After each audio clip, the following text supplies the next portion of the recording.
Hello વિદ્યાર્થી મિત્રો, કેમ છો? મજામાં? હું છું ચૌહાણ સર અને તમે જોઈ રહ્યા છો ઇનફાઇનાઇટ ફિઝિક્સ. આગળના લેક્ચરોની અંદર આપણે ચેપ્ટર નંબર 3 ના ઘણા બધા કન્સેપ્ટ કરી ગયા છે. જો તમે ના જોયા હોય તો આ જે પણ લેક્ચર છે એના ડિસ્ક્રિપ્શન બોક્સમાં લિંક મળી જશે, તો ખાસ જોઈ લેજો. આજે આપણે ભણવાના છે, આપણે પહોંચ્યા છીએ નેટવર્ક, જંકશન અને લૂપ, એના વિશે વાત કરશું. તો પહેલા આપણો શબ્દ છે નેટવર્ક, એના વિશે આપણે વાત કરીએ. ચાલો, નેટવર્ક એટલે થાય જટિલ પરિપથ. નેટવર્ક એટલે શું થાય? જટિલ પરિપથ. તમે જો એન્જિનિયરિંગ કરશો તો એન્જિનિયરિંગ ની અંદર એક સબ્જેક્ટ આવશે સીએન. તમારા બધાના મગજમાં એક જ શબ્દ હશે સીએન એટલે કાર્ટૂન નેટવર્ક. કાર્ટૂન નેટવર્ક ના થાય સર્કિટ નેટવર્ક.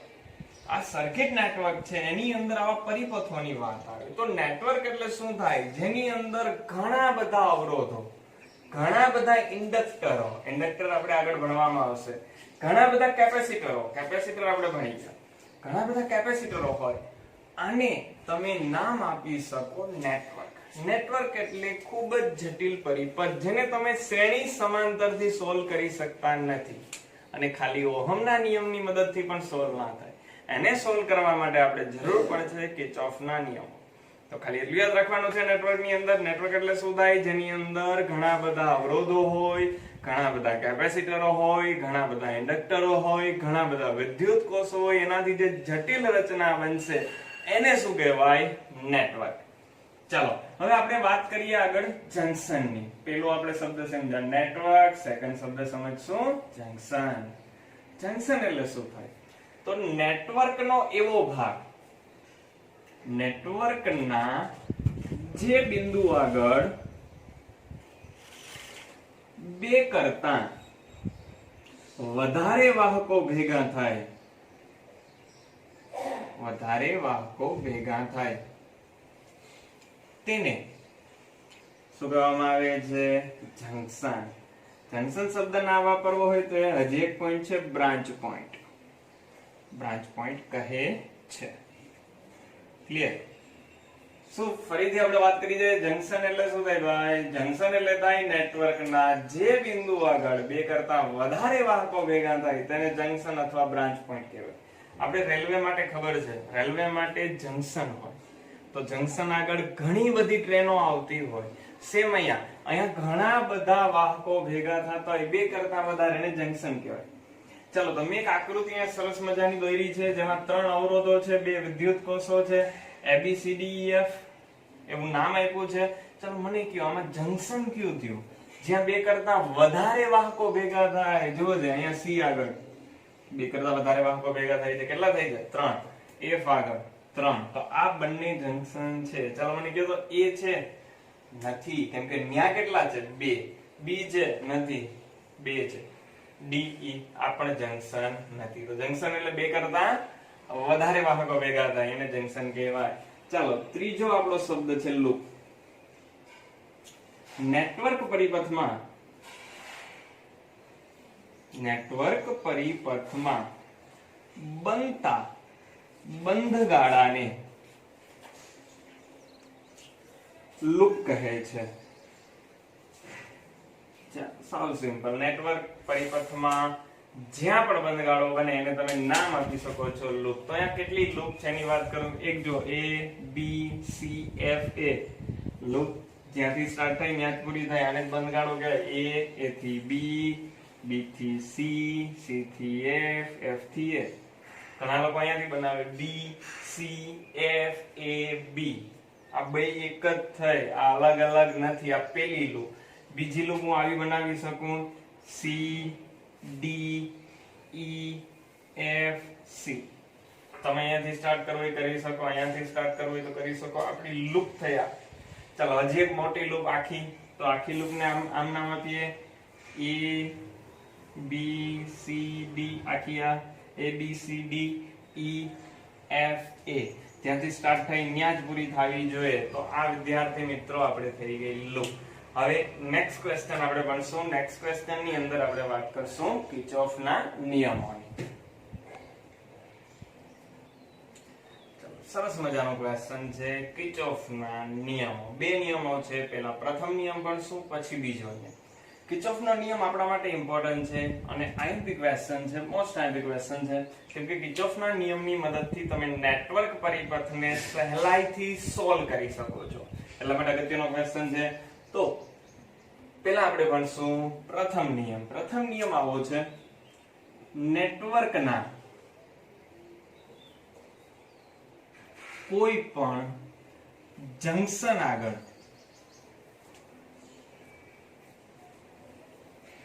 જંક્શન તરફ જતા પ્રવાહનો સરવાળો અને જંક્શન થી દૂર જતા પ્રવાહનો સરવાળો સમાન હોય છે. સિમ્પલ એવો પ્રથમ નિયમ કિર્ચોફનો. નેટવર્કના કોઈ પણ જંક્શન આગળ જંક્શન તરફ જતા પ્રવાહોનો સરવાળો અને જંક્શન થી દૂર જતા પ્રવાહોનો સરવાળો હંમેશા માટે સમાન હોય. આ જે નિયમ છે એ વિદ્યુતભાર સંરક્ષણના નિયમની વિશિષ્ટ રજૂઆત છે. શું કામ સમજીએ. વિદ્યુતભાર સંરક્ષણના નિયમની આ એક વિશિષ્ટ રજૂઆત છે. ચાલો તો સિમ્પલ છે સાવ. આકૃતિ દોરીને સમજાવું તો તમારા માઇન્ડ ની અંદર ઉતરી જાય. આ એક જંક્શન છે જ્યાં ટોટલ 5 વાહકો ભેગા થાય છે. કેટલા વાહકો ભેગા થાય છે? ટોટલ 5. પહેલા વાહકમાંથી 2 એમ્પિયર નો કરંટ વહે, બીજામાંથી 4 એમ્પિયર નો કરંટ વહે. ઈ બે ભેગા થાય, સામે પ્રવાહના 3 ભાગ પડે છે. ધારી લઉં કે અહીંયા જે કરંટ ફ્લો થાય 1 એમ્પિયર છે, અહીંયા જે કરંટ ફ્લો થાય 2 એમ્પિયર છે અને અહીંયા જે કરંટ ફ્લો થાય 3 એમ્પિયર છે. ક્લિયર? ઈ ડિપેન્ડ કરે એના અવરોધ પર કેટલા પ્રવાહના ભાગ પડશે. ઈ ડિપેન્ડ એના અવરોધ પર કરે, એની અત્યારે વાત નથી. તો ચાલો આ આપણું જંક્શન થઈ ગયું. હવે નિયમ વાંચો. નેટવર્કના કોઈ પણ જંક્શન આગળ જંક્શન તરફ, તો આ કરંટ જુઓ જે જંક્શન તરફ આવે, જંક્શન તરફ જતા પ્રવાહનો સરવાળો કેટલો થયો? 6. અને જંક્શન થી દૂર જતા પ્રવાહનો સરવાળો સરખા હોય, બરાબર હોય. આપણે કેટલો થયો? 6.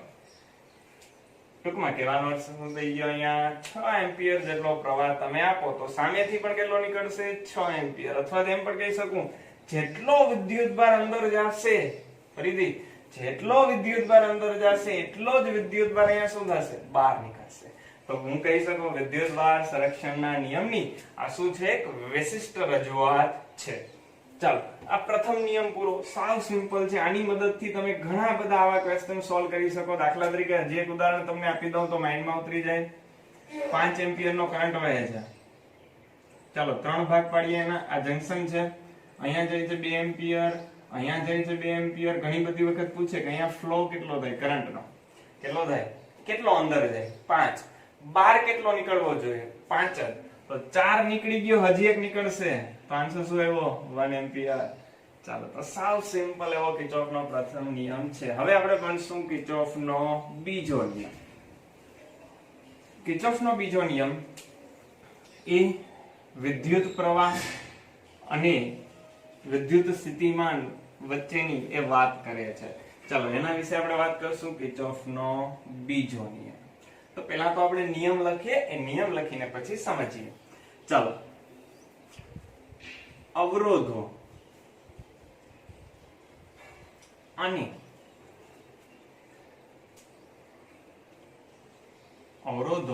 અને વિદ્યુત કોષોના બનેલા પરિપથ માટે સમગ્ર બંધ માર્ગ પર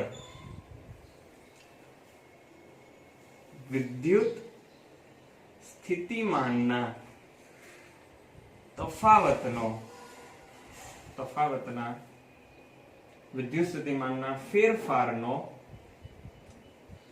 બેઝિક સરવાળો એટલે આ છે ને શું થાય? નિશાની સાથેનો સરવાળો. બેઝિક સરવાળો શૂન્ય હોય છે. આ નિયમ છે એ ઉર્જા સંરક્ષણના નિયમને દર્શાવે છે અથવા તો ઉર્જા સંરક્ષણના નિયમનું પાલન કરે છે. ચાલો, સરસ મજાનો નિયમ છે. અવરોધ અને વિદ્યુત કોષોના બનેલા પરિપથ માટે સમગ્ર બંધ માર્ગ પર વિદ્યુત સ્થિતિમાનના ફેરફારનો બેઝિક સરવાળો શૂન્ય હોય. એટલે કે તમે કોઈ એક બિંદુથી સ્ટાર્ટ કરો છો તમારી જર્ની અને એ બિંદુ ઉપર પાછા આવો તો એનું વિદ્યુત સ્થિતિમાન એ ને જ મળે. કેવી રીતે આપણે શીખીએ, સમજીએ. અગત્યનો ટોપિક છે, ખાસ ધ્યાન આપજો. હું એક સર્કિટ ડ્રો કરું. એ બિંદુથી સ્ટાર્ટ થઈ છે. આની જ અંદર હું તમને સંજ્ઞા પદ્ધતિ પણ બનાવી દઈશ. આ પહેલો અવરોધ R1, બીજો અવરોધ R2, નીચે દોરીએ ત્રીજો અવરોધ, આ બેટરી, આ E1 છે, આ E2 છે. મોટી બેટરીમાંથી કરંટ ફ્લો થાય છે, બરોબર, અને I જેટલો છે. કેટલો કરંટ છે? I જેટલો કરંટ છે. કન્ફ્યુઝન ના થાય એટલે નીચેનું કાઢી નાખું, કેમ કે હજી આપણે પહેલી વખત કરીએ છીએ, તમને કન્ફ્યુઝન થશે. તો નામ આપી દો A B C D. Okay, ચાલો આપણે કંઈક આવો પરિપથ વિચારીએ. હું મારી જર્ની સ્ટાર્ટ કરું છું એ બિંદુથી, તો એ બિંદુનું સ્થિતિમાન હું ધારી લઉં VA. ઓકે, હું અહીંયાથી આમ આખો રાઉન્ડ મારીશ અને પાછો અહીંયા આવીશ. પાછો ન્યા આવું તો એનો સ્થિતિમાન પાછું કેટલું થવું જોઈએ? VA જેટલું જ થવું જોઈએ. જેટલું હોય એટલું જ રહેવું જોઈએ, બદલાવવું જોઈએ નહીં. એટલા માટે તો કીધું છે વિદ્યુત સ્થિતિમાનના ફેરફારનો બેઝિક સરવાળો હંમેશા માટે કેટલો થશે? શૂન્ય થશે. ચાલો, તો આપણે સમજીએ એ વસ્તુને. ઓકે, એ બિંદુથી જર્ની સ્ટાર્ટ કરો છો. આમાં અમુક વસ્તુ તમારે ખાસ ખ્યાલ રાખવો પડશે કે ભાઈ હંમેશા કરંટ ફ્લો થાય હાયર પોટેન્શિયલ થી લોઅર પોટેન્શિયલ. કરંટ કેમ ફ્લો થાય? હાયર પોટેન્શિયલ થી લોઅર પોટેન્શિયલ, વધારે સ્થિતિમાન થી ઓછા સ્થિતિમાન તરફ. તો તમે કઈ તરફ જાવશો એ પ્રમાણે નિશાની મૂકવી પડે. જોજો, આપણે જઈએ એ બિંદુથી આપણી જર્ની સ્ટાર્ટ કરી તો ન્યાનું સ્થિતિમાન કંઈક લઈ લીધું VA. ઓકે, પછી અવરોધ આવ્યો. અવરોધમાં વોલ્ટેજ ડ્રોપ થાય. અવરોધની અંદર શું થશે? વોલ્ટેજ ડ્રોપ થશે, બરોબર. ચાલો, તો આપણે જવું છે અહીંયાથી અહીંયા. કરંટ આમ ફ્લો થાય છે. કરંટ કેમ ફ્લો થાય? હંમેશા માટે higher potential to lower potential. તો અહીંયા સ્થિતિમાન વધારે છે, અહીંયા સ્થિતિમાન ઓછું છે. તો આપણે તો અહીંયાથી અહીંયા ગયા ને. આપણે ક્યાંથી ગયા? અહીંયાથી અહીંયા, બરોબર. તો આપણું સ્થિતિમાન વધે તો પ્લસ નિશાની મૂકવી જોઈએ. પણ આમાં થોડું કન્ફ્યુઝન રહી જાય. એટલે હું તમને એક આની અંદર આપણે એક વસ્તુ સમજી લે, જેથી કરીને ક્યારેય કોઈ દિવસ ભૂલ ના પડે. જો મુસાફરીની દિશા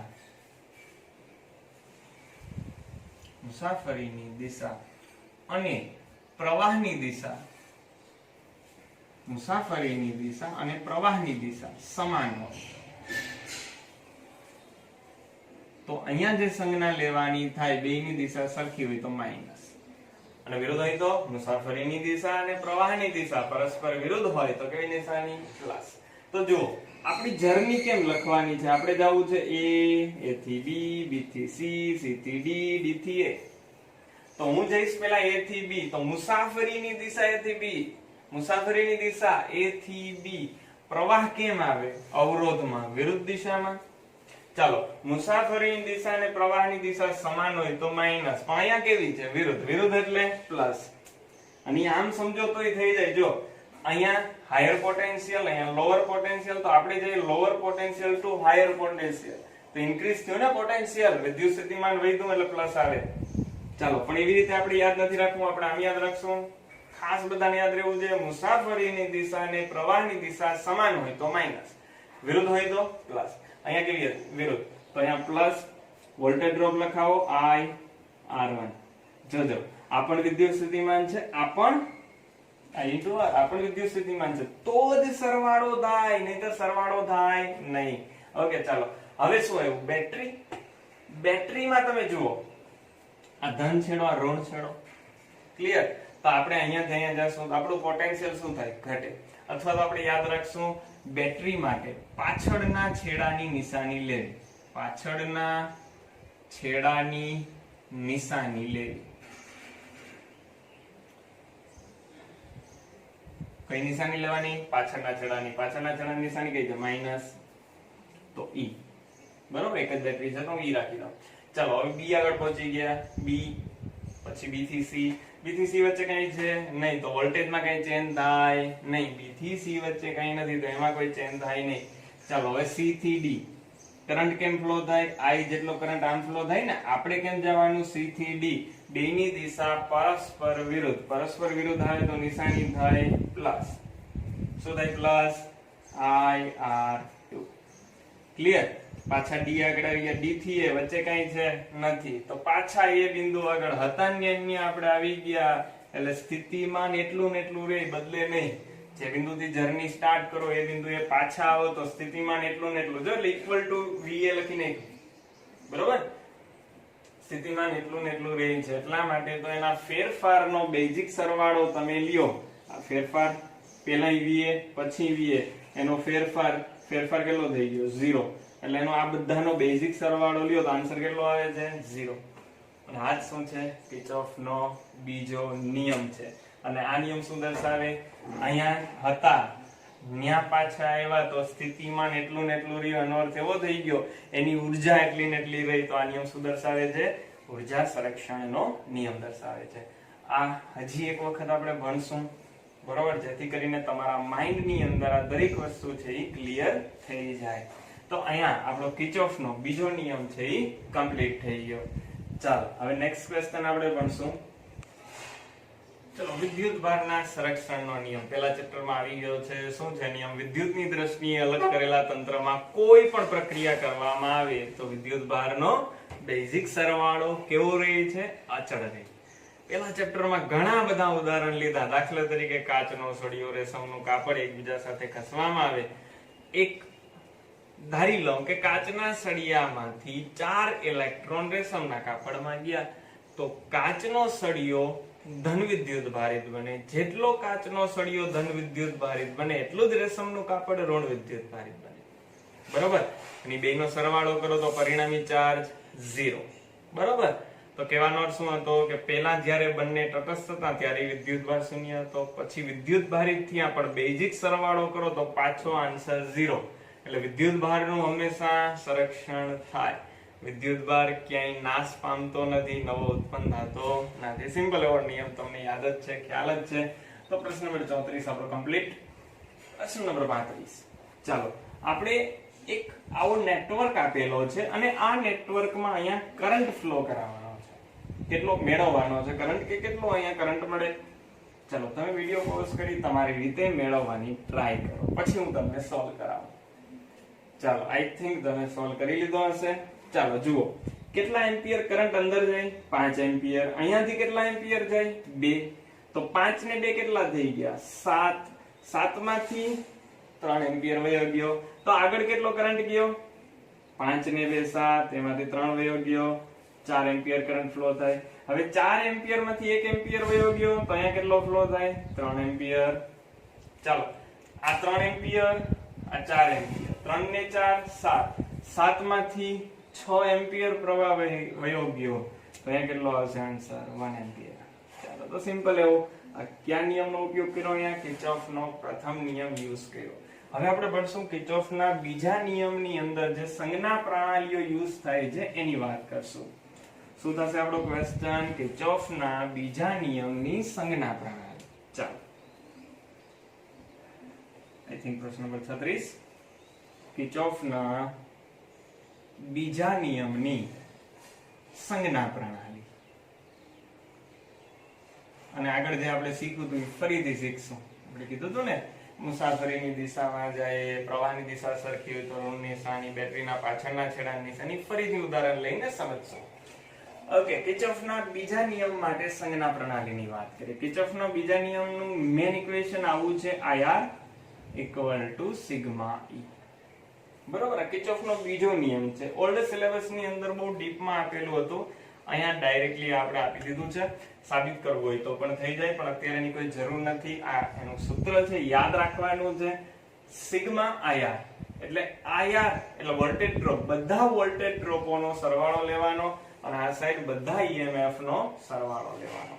ચલો, સંજ્ઞા પ્રણાલી યુઝ કરવાની અંદર શું યાદ રાખવાનું છે? મેં હમણાં જે કીધું એ, જો મુસાફરીની દિશા અને પ્રવાહની દિશા સમાન હોય તો સિગ્મા IR જે આપણે IR છે તેમાં ઋણ નિશાની લેવી. કેવી નિશાની લેવાની? ઋણ નિશાની લેવી. ઓકે, એના કરતા એક્ઝેક્ટ વિરુદ્ધ આ પેલા નિયમની વાત છે. એના કરતા એક્ઝેક્ટ વિરુદ્ધ શું થાય? મુસાફરીની દિશા અને પ્રવાહની દિશા પરસ્પર વિરુદ્ધ હોય તો તમારે કેવી નિશાની લેવી છે? પ્લસ. ચાલો, આ IR ની આ સાઈડ ની આપણે વાત કરી, ડાબી સાઈડ ની આપણે વાત કરી કે ડાબી સાઈડ મુસાફરીની દિશા કેને સિલેક્ટ કરવાની? આપણે સિલેક્ટ કરવાની. તમને ઈચ્છા હોય લઈ શકો, આમાં કોઈ પાબંદી નથી. ઓકે, મુસાફરીની દિશા અને પ્રવાહની દિશા સમાન હોય તો ઋણ, વિરુદ્ધ હોય તો ધન. આ સાઈડ ની વાત થઈ ગઈ. હવે આ સાઈડ ની વાત. ઓકે, સેકન્ડ, બેટરીના આગળના છેડાની નિશાની લેવાની. બેટરીના આગળના છેડાની નિશાની લેવાની.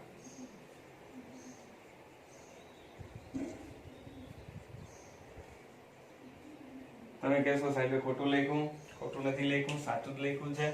જુઓ છે, ઈ વાત હતી બરાબરની આ સાઈડ. હવે આ EMF કઈ સાઈડ લખ્યું મેં? બરાબરની આ સાઈડ. તો ન્યા શું આપણે કહેતા હતા? બરોબર, ન્યા આપણે કહેતા હતા પાછળના છેડાની નિશાની, પણ એને તમે બરાબરની આ સાઈડ લઈ જાવ તો ક્યાં છેડાની નિશાની કહેવાય? આગળના છેડાની નિશાની. બરોબર, તો અહીંયા નિયમ જે લખેલો છે આ સાઈડ જમણી સાઈડ માટે લખેલો છે, એટલે આપણે જે યાદ રાખ્યું હતું એક્ઝેક્ટ એના કરતા વિરુદ્ધ થાય.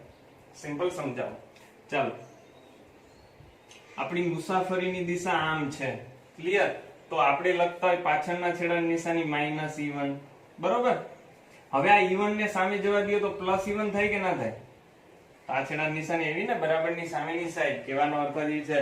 પણ આપણે આમ યાદ રાખવું નથી. આપણે હંમેશા યાદ રાખશું પાછળના છેડાની નિશાની. આપણે શું યાદ રાખશું? તમને લખી દઉં છું, પાછળના છેડાની નિશાની લેવી. યાદ રાખી લ્યો, આ મેઇન નિયમ છે આપણા માટે, અગત્યનો નિયમ છે. બરોબર, આ યાદ રાખી લ્યો. પછી હું તમને એક નેટવર્ક પરિપથ સોલ્વ કરવા માટે આપું અને આને આપણે સોલ્વ કરીએ. ચાલો, તો હું એક નેટવર્ક પરિપથ અહીંયા ડ્રો કરું છું અને એ નેટવર્ક પરિપથને હું સોલ્વ કરીશ.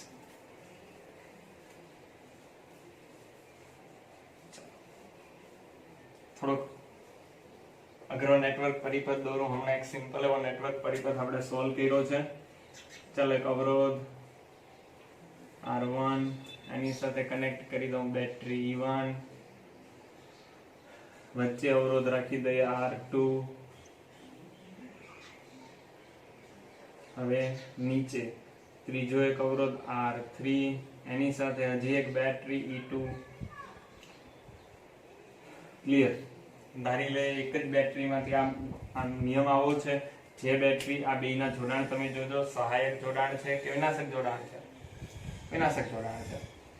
બરોબર, આનો કરંટ આમ ફ્લો થાય, આનો કરંટ આમ ફ્લો થાય, વિનાશક જોડાણ છે. ઓકે, તો મોટી બેટરી હોય એમાંથી કરંટ ફ્લો થશે. કઈ બેટરીમાંથી ફ્લો થશે? મોટી બેટરી. ધારી લો મોટી બેટરી આ છે, એમાંથી કરંટ નીકળે છે I. ચલો ધ્યાન આપજો, I કરંટ અહીંયા આવ્યો, એક જ માર્ગ છે, અહીંયા પહોંચ્યો I કરંટ. ક્લિયર? આ લખતું જવાનું, જેથી ભૂલ ના પડે. હવે વહેવા માટે કેટલા માર્ગ મળે વિદ્યાર્થી મિત્રો? 2 માર્ગ. તો આ સાઈડ ધારી લો કે I1 જેટલો કરંટ જાય, તો નીચે I2. તમે લખી શકો I - I1 લખી શકો. શું લખી શકો? I - I1, પણ મેં I2 લખ્યું. કહેવાય ને, જો I જેટલો પ્રવાહ આવતો તો એમાંથી I1 આમ ગયો તો નીચે કેટલો જાય? I - I1. ધારી લો કે 10 એમ્પિયર નીચે આવે છે, એમાંથી 2 એમ્પિયર આમ ગયો તો નીચે કેટલો જાય? 8 એમ્પિયર. ચલો આગળ વાત કરીએ. અહીંયા આપણે I2 જ ધારશું, સમજવામાં સહેલું પડે એટલે. તો I2 પ્રવાહ અહીંયાથી આગળ વહેશે, અહીંયા આવશે I2 પ્રવાહ, અહીંયા આવશે I2 પ્રવાહ, I2 પ્રવાહ, અહીંયાથી I1 પ્રવાહ, બે પ્રવાહ ભેગા થઈ જશે અને પાછો કેટલો કરંટ વહેશે? I. નિયમ યાદ છે ને? બેટરીમાંથી જેટલો પ્રવાહ નીકળે એટલો જ પ્રવાહ અંદર જાવો જોઈએ. નીકળો કેટલો? I. અંદર પણ કેટલો ગયો? I. હવે હું નામ આપી દઉં, A, B, C, D, E, F. હવે આપણે બંધ કાઢો લઈએ, A, બી, તમને ઈચ્છા હોય લઈ શકો, આપણે લઈ A B C D E F એ નોર્મલ. ચલો આ બંધગાળા ઉપર આગળ જે આપણે કિર્ચોફ નો નિયમ લખ્યો તો એવો નિયમ બનાવશું. એક છે sigma R equal to sigma E. Clear ને? આવું બનાવવાનું છે. ઈએમએફ આપણે આ સાઈડ જ રાખશું, બરાબરની આ સાઈડ જ, પછી જરૂર પડશે તો સામે જવા દેશું. ચાલો કયા બિંદુથી સ્ટાર્ટ કરવાનું છે જોજો, એ બિંદુથી. તો પેલા જશું એ થી બી, એ થી બી. અહીંયા પેલા શું આવ્યું? અવરોધ. આપણી મુસાફરીની દિશા આ છે, કરંટની દિશા જુઓ, પ્રવાહની દિશા વિરુદ્ધ. તો કેવી નિશાની? પ્લસ. પેલા તો ક્યાંથી સ્ટાર્ટ કર્યું છે? વીએ થી, એટલે એ બિંદુનું સ્થિતિમાન લખી નાખવાનું, કેમ કે ન્યા પહોંચીએ તો પાછું વીએ જ મળશે. ચાલો એ બિંદુનું સ્થિતિમાન વીએ, મુસાફરી આ સાઈડ, પ્રવાહ આ સાઈડ, વિરુદ્ધ દિશા. તો અહીંયા શું લખવાનું? Plus IR1. રેડી ને? વોલ્ટેજ ડ્રોપ કહેવાય. અવરોધ આવે એટલે વોલ્ટેજ ડ્રોપ લખવાનો IR. અહીંયા R1 છે તો IR1. ચાલો પછી બેટરી આવી. બેટરીના કયા છેડાની નિશાની? પાછળના. પાછળનો છેડો કેવો છે? નેગેટિવ, તો -E1. ચલો બી સુધી પહોંચી ગયા. હવે ક્યાં જશું? બી થી સી. બી થી સી. બી થી સી વચ્ચે અહીંયા જો તો અવરોધ છે નથી, તો વોલ્ટેજ ડ્રોપ થાય નહીં, તો કઈ લખવાનું નહીં. બી થી સી માં વચ્ચે કઈ નથી. ક્લિયર થઈ ગયું? ઓકે. હવે ક્યાં જવાનું છે? હવે આપણે જવાનું છે સી થી ડી. છે કઈ વચ્ચે અવરોધ? નહીં, તો ત્યાં પણ કઈ લખવાનું નહીં. હવે ક્યાં જવાનું? ડી થી ઈ. ક્યાં જવાનું છે? ડી થી ઈ. ચલો ડી થી ઈ આપણી દિશા છે, તો પાછળના છેડાની નિશાની કેવો છે? બેટરીનો પાછળનો છેડો ખબર છે ને? મોટો હોય પ્લસ, નાનો હોય માઈનસ. તો કેવી નિશાની? પ્લસ. અને આનું ઈએમએફ છે E2. ઓકે. અહીંયાથી અહીંયા આવીએ, હજી આ બાકી છે. આપણી દિશા આ છે, પ્રવાહ જાય પરસ્પર વિરુદ્ધ, તો પાછી નિશાની પ્લસ. પ્રવાહ વહે છે એમાં I2 અને અવરોધ છે R3. ચલો ઈ બિંદુ આગળ પહોંચી ગયા. હવે જાય E થી F. છે અવરોધ? નહીં, તો કઈ લખવાનું નહીં. F થી A નહીં. ઓકે. તો પછી ઇક્વલ ટુ, પાછા એ બિંદુ આગળ આવી ગયા તો સ્થિતિમાન VA ને VA. VA કટ કરી નાખો, ઇક્વલ ટુ અહીંયા થઈ જાય 0. ઓકે. તો જુઓ આમ લખાય IR1 પ્લસ I2R3. આ સામે જવા દો, E1 માઇનસ E2. આ સમજાણું? આપણે શું કામ લખ્યું હતું? આગળના છેડાની નિશાની બરાબરની સામે જાય તો એ આગળની જગ્યાએ પછી આપણે કઈ નિશાન લઈ લેવાની? આ સાઈડ. આપણે તો આ સાઈડ EMF લખ્યું ને, એટલા માટે આપણે પાછળના છેડાની નિશાની લીધી. પણ આ સાઈડ જવા દઉં તો શું લખવું છે? આગળના છેડાની નિશાની. એટલે કન્ફ્યુઝન ના કરતા આપણે તો આજ યાદ રાખવાનું છે કે આ છેડાની નિશાની પાછળના છેડાની નિશાની. ચલો આમ લખાય સિગ્મા IR, પ્રવાહ અને અવરોધના ગુણાકારનો સરવાળો. અહીંયા સિગ્મા E. માઈનસ કેમ આવ્યું? મેં તમને કીધું હતું કેવું જોડાણ છે? યાદ છે? સહાયક વિનાશક. વિનાશક હોય તો બેયની શું થાય? બાદબાકી થાય જ છે ને? ઓકે. પણ બેઝિક સરવાળો આવો શબ્દ હોય તો બેઝિક સરવાળાનો અર્થ થાય નિશાની સાથેનો સરવાળો. ચાલો તો એક પરિપથ હું તમને હોમવર્કમાં આપું. અહીંયાનો જ આ છે, એ તમે વિડિયો છે પોઝ કરીને ટ્રાય કરજો. આવો પરિપથ હું આપું છું, A B C F A. અને આવા પરિપથમાં ટ્રાય કરી અને આવું ઇક્વેશન મેળવજો શું આવે. બરાબર? ચાલો અહીંયા આપણો આ ક્વેશ્ચન પ્રશ્ન નંબર 36 સંજ્ઞા પ્રણાલી વાળો કમ્પ્લીટ થયો. હવે આગળ ભણશું આપણે વિસ્ટન બ્રિજ. ચાલો સરસ મજાનો ક્વેશ્ચન છે, વિસ્ટન બ્રિજ સમજાવો. એની આપણે વાત કરવાની છે. હું તમને એક વાહક તાર આપી દઉં, બરોબર? ધારી લ્યો આ વાહક તાર છે, આને કંઈક ને કંઈક અવરોધ હશે. હું તમને આપીને કહું કે આનો અવરોધ માપી દો, તો કેવી રીતે માપશો? એનું સોલ્યુશન આપ્યું છે 1843 ની અંદર વિસ્ટન બ્રિજ નામના વૈજ્ઞાનિકે. એને શું કર્યું? 4 અવરોધ લીધા. આ 4 માંથી 3 અવરોધ જ્ઞાત હોવા જોઈએ અને બદલી શકીએ એવા હોવા જોઈએ. 3 અવરોધ જ્ઞાત હોવા જોઈએ અને બદલી શકીએ એવા હોવા જોઈએ. તો ચોથો અજ્ઞાત છે, એની વેલ્યુ તમે મેળવી શકો. એના માટેનો સિમ્પલ એવો પરિપથ વિસ્ટન બ્રિજે બનાવેલો છે. ઓકે. આ જે રચના છે આને કહેવાય વિસ્ટન બ્રિજ. વિસ્ટન બ્રિજમાં હંમેશા યાદ રાખજો 4 બિંદુ હોય અને 5 અવરોધો. જ્યારે આપણે MCQ સોલ્વ કરશું ત્યારે. અત્યારે આપણે અવરોધ આવશે 4. તો અહીંયા અનુક્રમે જોજો અવરોધ શું છે. અવરોધનો ક્રમ ખાસ યાદ રાખજો, R1 R2 R3 R4. નહીતર સૂત્ર અલગ મળશે, અલગ મળે તો એનાથી કઈ ફેર નથી પડતો. તમારું સૂત્ર જો આપણે ક્રમમાં લખીએ R1 R2 R3 R4 તો સૂત્ર આવું મળે R1 R2 R3/R4. એટલે ઇક્વેશન ની અંદર ચેન્જ થઈ જશે. ઓકે, પણ એનાથી કોઈ ફેર પડતો નથી. ઓકે, ચાલો આગળ આપણે વાત કરીએ આની અંદર. તમે જુઓ છે વિસ્ટન બ્રિજ ની અંદર R1 R3 નો કોમન છેડો, R1 અને R3 નું કોમન બિંદુ કયું છે? R1 અને R3 નું કોમન બિંદુ છે A. ક્લિયર? સેમ એવી રીતના R2 અને R4 નું કોમન બિંદુ કયું છે? R2 અને R4 એનું કોમન બિંદુ છે C. હવે આ જે બેયના કોમન બિંદુ A અને C છે એની વચ્ચે આપણે કનેક્ટ કરી છે બેટરી. જુઓ છે કે નહીં? R1 R3 અને R2 R4 એનું કોમન બિંદુ A C એની વચ્ચે ચડી બેટરી. હવે જુઓ R1 R2 નું કોમન બિંદુ કયું છે? B બિંદુ છે. એવી રીતે R3 અને R4 એનું કોમન બિંદુ કયું છે? એનું બિંદુ છે C. અને આ B અને C વચ્ચે વિદ્યાર્થી મિત્રો આપણે શું જોડ્યું છે? G. G એટલે શું થાય? ગેલ્વેનોમીટર. G એટલે શું થાય? ગેલ્વેનોમીટર. આપણે આવશે ચેપ્ટર નંબર 4 ની અંદર ગેલ્વેનોમીટરનો અભ્યાસ. ગેલ્વેનોમીટરનો ઉપયોગ થાય પ્રવાહની હાજરી માપવા કે ભાઈ આ પ્રવાહ વહે છે કે નહીં. ઓકે, હવે આપણે ફ્લો કરાવીએ અહીંયાથી કરંટ. તો કરંટ ફ્લો કરાવશું. બેટરીમાંથી ધારી લો I જેટલો પ્રવાહ નીકળે. ચલો I જેટલો પ્રવાહ અહીંયા આવ્યો. ચલો કેટલા વહેવા માટે માર્ગ મળ્યા? 2. ધારી લો ઉપરની સાઈડ I1 જેટલો કરંટ ફ્લો થાય, નીચેની સાઈડ I2 જેટલો કરંટ ફ્લો થાય. ચલો I1 પ્રવાહ અહીંયા આવશે, I2 પ્રવાહ અહીંયા આવશે. હવે વિસ્ટન બ્રિજ જો સંતુલિત અવસ્થામાં હોય તો ગેલ્વેનોમીટર માંથી વહેતો પ્રવાહ શૂન્ય. ગેલ્વેનોમીટર માંથી વહેતો પ્રવાહ શૂન્ય. ક્યારે શૂન્ય ક્યારે થાય? વિસ્ટન બ્રિજ સંતુલિત અવસ્થામાં હોય તો.